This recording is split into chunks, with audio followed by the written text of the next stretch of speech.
Ini dia jam paling power pernah aku pakai setakat hari ni. Huawei Watch GT6 Pro. Jangan risau, dia boleh connect pada Android dan iOS. Jom aku cerita apa yang power. First kali dia punya bateri boleh bertahan 21 hari. Almost sebulan weh.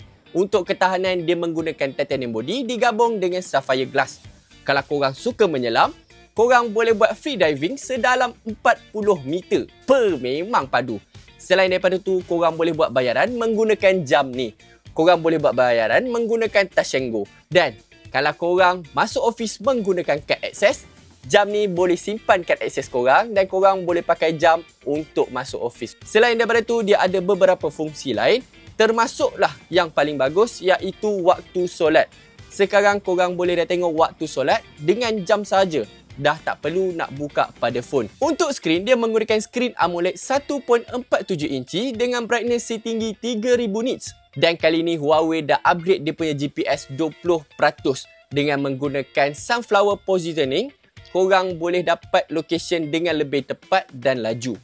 Kalau korang suka main golf, jam ni sangat-sangat sesuai untuk korang disebabkan dia boleh tunjuk sekali korang punya map padang golf tu. Jadi lebih mudah korang nak main golf lepas ni. Untuk health tracking kali ni, korang boleh dapat data lebih tepat menggunakan TrueSense terbaru.